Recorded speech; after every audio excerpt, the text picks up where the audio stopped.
Bel RTL 7h50, Jean-Marc Nollet, député écolo à la Chambre, est l'invité de Martin Buxan. Alors Jean-Marc Nollet, écolo, a fait réaliser un sondage sur l'énergie et la preuve que ce n'est pas orienté, c'est que 50% des francophones sont pour prolonger le nucléaire, 20% sont plutôt neutres, ça fait quand même beaucoup de gens qui ne sont pas hostiles au nucléaire. Ça vous déçoit ça, Jean-Marc Nollet, j'imagine? Non, qu'il y ait des gens qui soient favorables au nucléaire, nous le savions, mais ce qui est très intéressant dans ce sondage, c'est de voir, que les gens demandent à être soutenus pour leurs efforts en matière d'économie d'énergie. Deuxième leçon de ce sondage, 82% des personnes interrogées sont favorables au développement des énergies renouvelables. Et troisième leçon, c'est ils souhaitent que l'État, que la puissance publique intervienne davantage dans la régulation de l'énergie. Alors le gouvernement fédéral va décider cette semaine de la prolongation des réacteurs de Doel 1 et Doel 2. Vous êtes archi contre, j'imagine. Moi j'ai envie de profiter de l'occasion qui m'est offerte ici pour lancer un appel à la ministre fédérale de l'énergie. Effectivement, elle annonce demain une note importante au niveau du gouvernement. Aujourd'hui, il est temps de constater que le nucléaire a failli à sa mission. On a vu qu'il était incapable de fournir l'énergie qu'il promettait.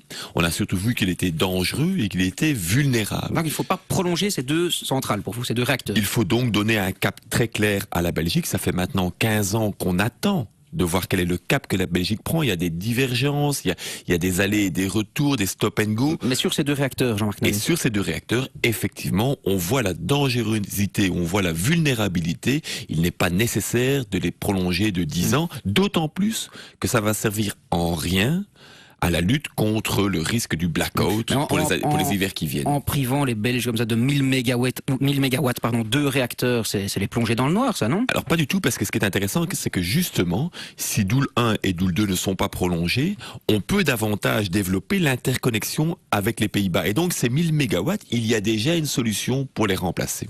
Alors il y a un autre réacteur qui a fait parler de lui, Doel 4, il a été saboté, on n'a toujours pas attrapé les saboteurs, mais il va être relancé. Qu'est-ce que vous en pensez? Pour l'instant, on constate Doel 4 est effectivement saboté, Doel 3 et Tihange 2 sont micro-fissurés, et on a encore des problèmes à Tihange 1 avec ce qu'on a connu cette semaine-ci. Mais sur Doel 4, c'est quand même paradoxal. C'est Tihange 3, je crois.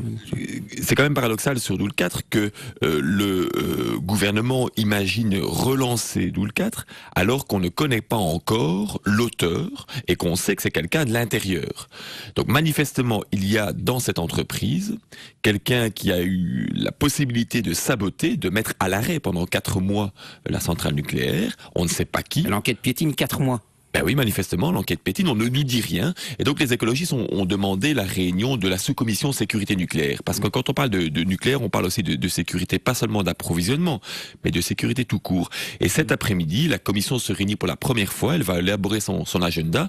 Et pour nous, cette question de Doel 4, du sabotage de Doel 4, est une question centrale. Comment est-ce que vous expliquez ce paradoxe, Jean-Marc Nollet? Les gens sont pour la prolongation des réacteurs, mais ne veulent pas construire de nouveaux réacteurs nucléaires. Ben, on comprend bien qu'il y a cette crainte, effectivement, et tout le monde dit moi, je veux le prolonger, quoi. Je ne veux pas de centrale nucléaire près de chez moi, et on peut le comprendre aujourd'hui quand on voit les risques qui existent en la matière. Et donc il n'y a pas de paradoxe pour moi. Il y a un signal clair qui est donné qu'il faut pouvoir quitter le nucléaire. D'ailleurs, depuis 2003, depuis la loi, formellement, juridiquement, la Belgique s'est engagée dans cette sortie du nucléaire, mais aujourd'hui on voit davantage qu'on sort par le chaos que de sortir progressivement comme c'était prévu. Alors 80% des francophones interrogés veulent développer le renouvelable. Le renouvelable, c'est bien, mais ça coûte cher. Le renouvelable aujourd'hui coûte moins cher que le nouveau nucléaire. Si on doit construire une centrale nucléaire, d'ailleurs on le voit en Grande-Bretagne, si on doit construire une centrale nucléaire, ça coûte plus cher que de développer le renouvelable. Des grands pays, prenons l'Allemagne par exemple. L'Allemagne a pris la décision de quitter le nucléaire. C'est quand même une puissance industrielle énorme. E.ON, la première grande industrie énergétique en Allemagne, a décidé de tourner le dos au nucléaire et de se lancer dans le renouvelable. Et on a l'impression ici qu'en Belgique, le gouvernement fédéral patine, hésite, alors qu'économiquement, c'est ce qui est le plus pertinent aujourd'hui. Alors il y a aussi 80% des francophones interrogés qui veulent que l'État contrôle mieux le marché de l'énergie. Ça veut dire que le gouvernement doit être beaucoup plus interventionniste qu'il ne l'est? il doit non seulement être interventionniste pour éviter les dérives, mais il doit aussi être là pour soutenir le citoyen. Or, que voit-on? Tout ce qui est du côté wallon, prime de soutien à l'isolation, va être diminué de moitié. Tout ce qui est Mais au comment on fait fédéral... pour intervenir face à des géants comme GDF, Suez, Electrabel? Est-ce qu'on a les leviers mais bien entendu, on a bien entendu le levier de la régulation, on a aussi le levier fiscal et on a le levier du soutien qu'on peut faire aux familles qui s'engagent dans des mesures d'isolation des bâtiments. Alors vous parlez des leviers, la ministre de l'Énergie, Marie-Christine Marguet, mais quand même volontariste, on peut difficilement dire qu'elle reste inactive sur ce dossier. Vous visez quoi? Elle se bouge, quoi, en tous les cas. Oui, ça, se bouger, oui, mais enfin... Elle est volontariste, elle vient en commission, c'est quand même excusez-moi, mais c'est quand même la moindre des choses.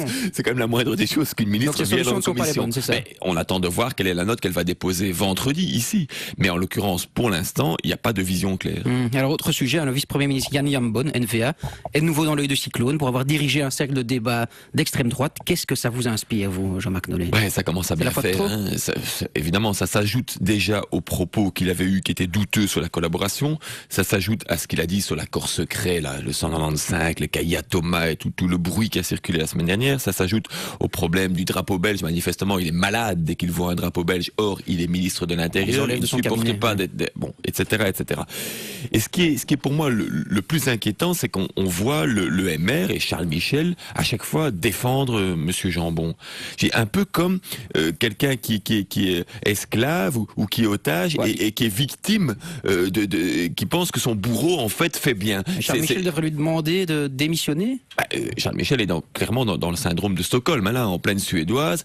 Et je pense que pour quelqu'un qui veut, c'était le propos de Charles Michel, déradicaliser la société, il ferait bien de commencer par déradicaliser son gouvernement. Vous diriez comme le PS, comme le Parti Socialiste, que c'est le gouvernement de la honte, finalement? Mais, par rapport aux propos qui ont été tenus, par rapport aux actes qui ont été posés, et par rapport aujourd'hui aux nouveaux éléments, il y a manifestement un problème. Et Charles Michel ne peut pas continuer à être silencieux comme il l'est pour l'instant, on le voit bien.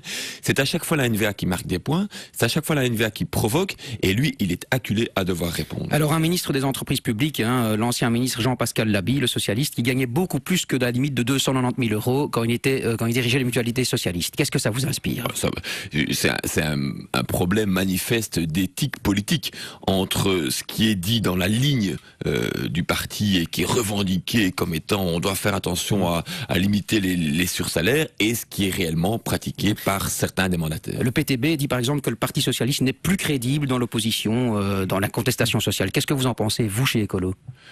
Nous pensons qu'il y a une filiation forte entre ce que l'actuel gouvernement fait sur le volet socio-économique et ce que le précédent gouvernement fait. L'exclusion des chômeurs, ce n'est pas l'actuel gouvernement qui en sera responsable, c'est le Parti socialiste, c'est le gouvernement d'Irupo. Merci Jean-Marc Nollet, bonne journée.